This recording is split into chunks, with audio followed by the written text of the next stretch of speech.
Is Mayanthi Fernando. She's an assistant professor of anthropology at the University of California, Santa Cruz, and the title of her paper is Asymmetrical Tolerance.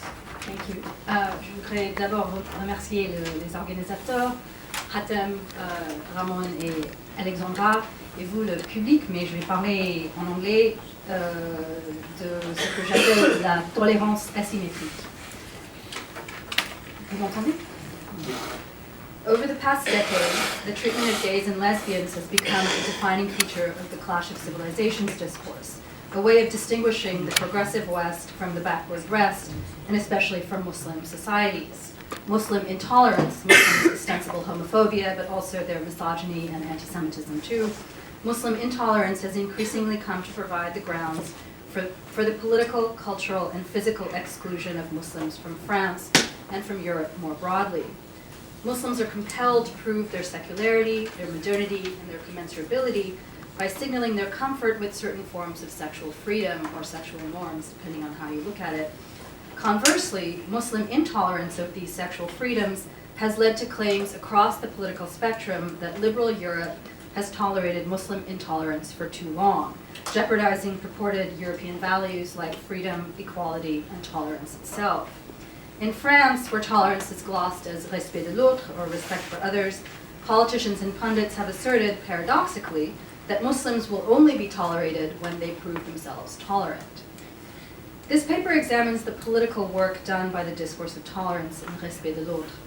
I'm not interested in disputing the existence or non-existence of Muslim homophobia.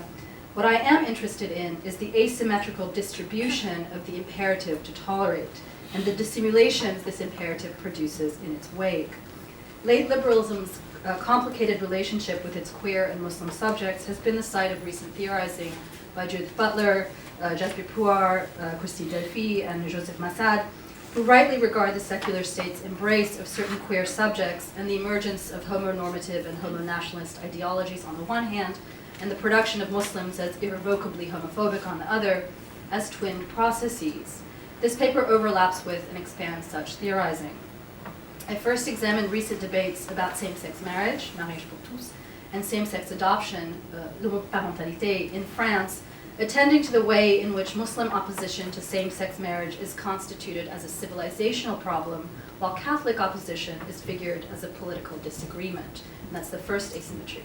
I then observe how tolerance, arguably the gesture of a powerful majority, has come to be both individualized and made incumbent upon certain minorities, thereby dissimulating the power of the French state and the dominant majority. And that's the second asymmetry. Despite secular Republican claims to distinguish between Islam and Islamism or radical Islam, there exists a constant slippage in political discourse in television and print media between terms like Islam, Islamisme, and intégrisme that mark Islam itself as inherently foreign and a potentially violent entity, and Muslims as a perversely sexualized and racialized population, as Nassira just pointed out. Take, for example, Caroline Forest, an influential queer feminist journalist who calls Islamisme, and I quote, the most reactionary and regressive movement of the last few decades, unquote.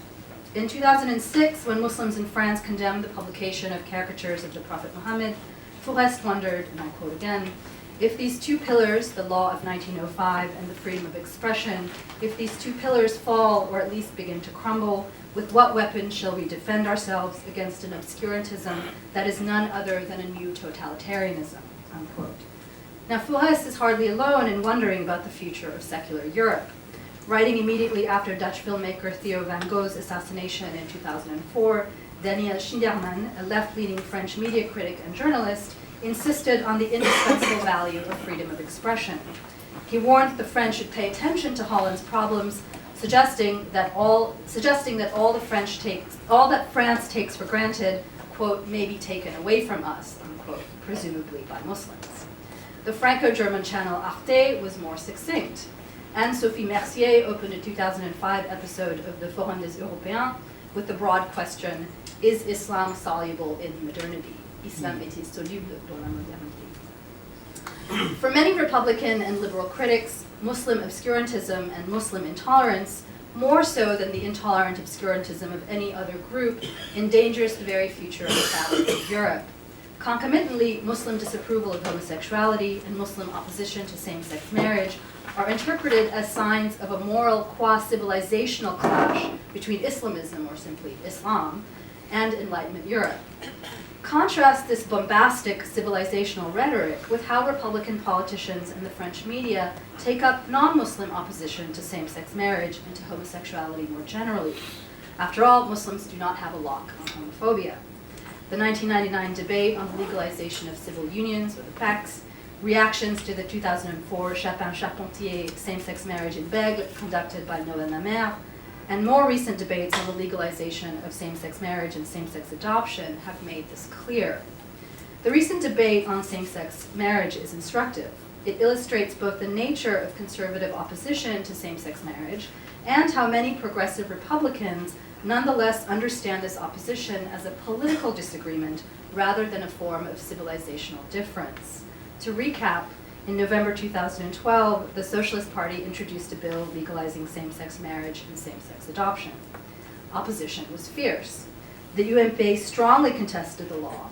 Massive demonstrations were held in cities across France, and Catholic clergy, joined by their Jewish and Muslim counterparts, spoke out against the law. And we should note that the Vatican has long made fighting same-sex marriage a priority.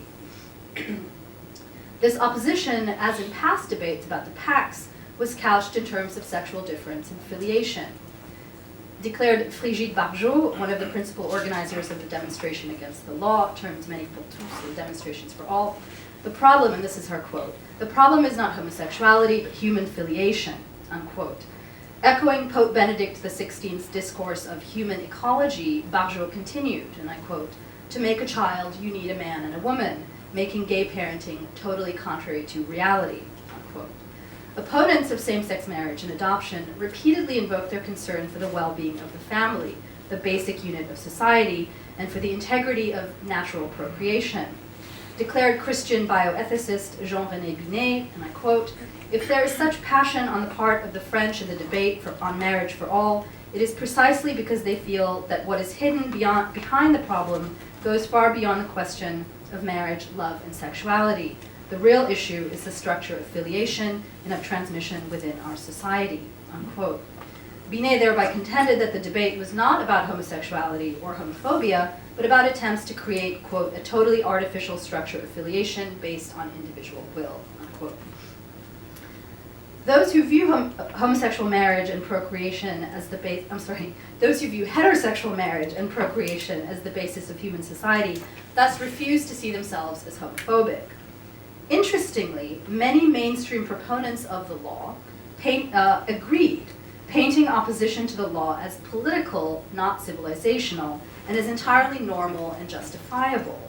In a web forum on Le Monde, Socialist Minister for the Family Dominique Bertinotti maintained that she was not surprised by the anti-law mobilization since, quote, "all social reform provokes lots of passion and debate. These reforms affect intimacy, so everyone feels concerned," unquote.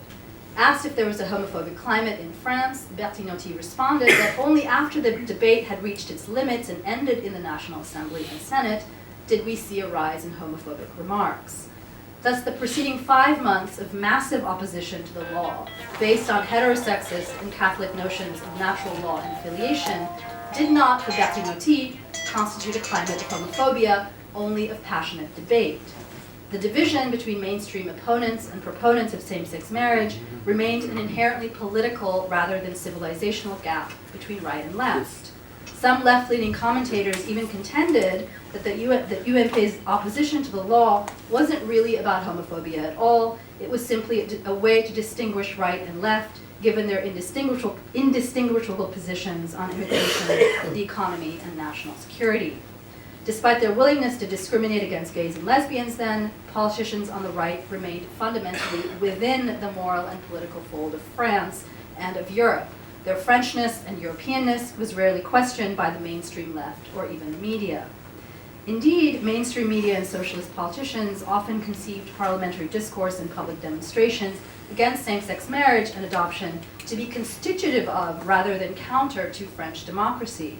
Thus, in an article entitled "The People's Veto," Le Veto du Peuple, Le Monde integrated the demonstrations against same-sex marriage into a long line of post-1968 new social movements, including protests against education, welfare, and employment reforms. When Barjot declared that if Hollande wants blood, there will be blood, and Christine Boutin, a UMP legislator, predicted impending civil war, many felt that both women had gone too far, but their belonging to France was never questioned, and neither faced police scrutiny or sanction, as one might imagine would be the case for similarly violent remarks by Muslims, right? Imagine if a Muslim declared, there will be blood. They were simply, Barjot and Boutin were simply overexcited, surexcités, and needed to calm down. Similarly, when Caroline Forest was violently harassed by white right-wing opponents of same-sex marriage, ironically, Forest was on her way to a colloquium entitled Towards a Modern Islam, vers un Islam moderne, point d'interrogation. She merely termed the protesters' actions over the top and out of proportion. Unlike Muslims, apparently still inching their way toward modernity, these protesters did not prompt Forest to question the modernity of Catholicism, and certainly not of France. And most mainstream commentators were confident that Barjot and her ilk would calm down. Minister Bertinotti declared, and I quote, "I'm confident that our co-citizens will return to reason and good sense. I think the climate of violence will quickly subside." Nicolas Gauguin, spokesperson for the Fédération Inter-LGBT, echoed the minister's confidence. In 2 years, he said, it's going to seem surreal that we had this whole debate. Contrast this generous attitude with reactions to Muslim opposition to same-sex marriage, an opposition couched in the same biotheological logic deployed by Catholics. The very same critics who see the Catholic position as political rather than purely homophobic, and as evolving rather than intractable, configure a similar Muslim position in moral and civilizational terms as incapable of progressing. Secular critics of Muslim homophobia wonder whether Islam is soluble in modernity, and whether, as a journalist for Le Nouvel Observateur did, Islam can ever be modernized. The distinction between homophobic Catholics and homophobic Muslims operates through spatial and temporal matrices that feed back into each other. Because European modernity is held, even by staunch secularists, to have emerged out of Christianity, the latter is figured as both always already within Europe and capable of transforming. Concomitantly, because Christianity contains within itself the possibility to modernize, to become that which it already is, i.e. European, it's seen as naturally belonging in Europe. By contrast, because Islam is always already not Europe, it has long been thought incapable of transformation, and this Orientalist trope persists in contemporary political thought. Conversely, and tautologically, because it is incapable of transformation and modernization, Islam cannot belong in Europe. With regard to homophobia more precisely, Muslims, it is held, have always been and therefore always will be homophobic. Any attempt to prove otherwise must be made immediately. Hence the circumscribed temporality within which Muslim French must operate. They do not have time or space to think or to debate, time and space offered to Catholics, and in the National Assembly no less. Muslim homophobia and the inability of certain Muslim French to defend homosexuality serves to confirm their a priori status as non-European rather than to establish it after the fact.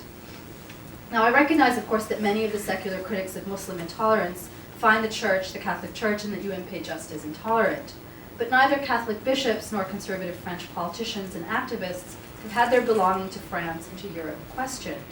Rarely does one hear calls for the expulsion of intolerant Catholics from tolerant Europe, nor do Catholic priests, even foreign ones, fear deportation from France for their views on homosexuality, or even for their active participation in a sexist institution like the priesthood that expressly forbids women the same right of participation.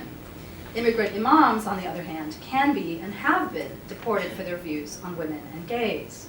Homophobic practices and utterances on the part of Jean-François Copé, president of the UMP, and Benedict XVI, former pope, seemingly do not constitute true European values, even as they both remain fully European. Because white Christians are always already European, their homophobia is considered a political problem, not a civilizational one. Moreover, Copé and Pope Benedict carry no representational burden. Their homophobia and the homophobia of other bona fide Europeans does not constitute a stain on Europe or on all Christians or even on all Catholics, because that homophobia remains individualized even when it is socially dominant and even when it emerges in collective gatherings like public demonstrations. Copé is an actual representative in the National Assembly, but his homophobia apparently does not represent France. In contrast, a Muslim can rarely speak only for herself. The representational burden Muslims bear radically disindividuates them, constantly assigning communal responsibility. Now, I want to turn to another asymmetry, that of the demand that Arab Muslims, a racial and religious minority, be tolerant of others, a gesture normally reserved for a powerful class or majority, at least in its original definition elaborated in John Locke's letter concerning toleration. In fact, the contemporary demand that individuals and minorities be tolerant, especially of other minorities, signals a particular neoliberal moment in which the discourse of tolerance has been depoliticized in two related ways. First, the contemporary discourse of tolerance turns structural inequalities into a matter of personal attitudes, both dissimulating the state's role in producing and maintaining these inequalities and recasting the state as neutral arbiter amongst warring minorities, Muslims versus queers, Muslims versus women, Arabs versus Jews, and so on. Second, the demand that Muslims be tolerant and respectful only makes sense within a conception of society that transfers responsibility for social relations away from political institutions and onto private individuals, understood as self-governing subjects interacting one-on-one on a level playing field. Thus, the imperative of respect de l'autre, a position incumbent on all citizens, effaces the structural discriminations Muslims suffer. We know that, and I use Muslim here in the kind of racialized sense in which it's used, the state disproportionately targets and incarcerates young Muslim men, Muslim children attend overcrowded, underfunded public schools, and Muslims themselves are the targets of Islamophobic intolerance witnessed in growing instances of physical assault, verbal abuse, job discrimination, and legal sanction. Ironically, as the state has legitimized same-sex partnerships in France, marriages containing Muslim citizens and immigrants have been subjected to increasing scrutiny and legal restriction. In such a context, demanding that Muslims respect their fellow citizens not only obscures the state's abdication from ensuring the welfare of its entire population, it also creates a chimera or mirage of equal citizenship where Muslims, like all citizens, must be respectful. Even when all evidence points to the fact that Muslims are not like all citizens, an individualized discourse of respect de l'autre sustains a fantasy of equal citizenship. Now, I think I have a couple more minutes, right? The consistent media and political focus on Muslim homophobia therefore has a number of effects. First, it particularizes homophobia as a Muslim problem, not a French one, and in the process reaffirms the distinction between Muslim and French, such that Muslims are not French and French not Muslim. Second, it shifts the burden of the contradiction between the ideal of respect de l'autre and its non-practice by French, always already figured as an exceptional minority of homophobes, sexists, and racists, onto Muslims, who are held accountable for the problem of intolerance in France. Third, the focus on Muslim homophobia and on the speech and actions of a non-dominant minority obscures the power of the French state and of the powerful majority of secular Republicans in propagating a social order premised on the heterosexual norm, witnessed, for example, in the normalization of homosexual intimacies via heteronormative institutions like monogamous marriage, right? A process Lisa Dugan appropriately calls homonormativity. The focus on Muslim intolerance, like the paradigm of respect de l'autre itself, disguises the actual structure of secular modern rule, dissimulating an asymmetry not only between the secular Republican majority and Muslims, but also between the heterosexual majority and those who practice queer forms of intimacy. Finally, the focus on Muslim homophobia diffuses and defers the question as to what and who constitutes France, constitutes Europe. If respect de l'autre is a defining French value, then how can the hundreds of politicians and thousands of demonstrators who oppose the same-sex marriage bill be French? If tolerance is a defining European value, how could Pope Benedict have remained within the moral fold of Europe?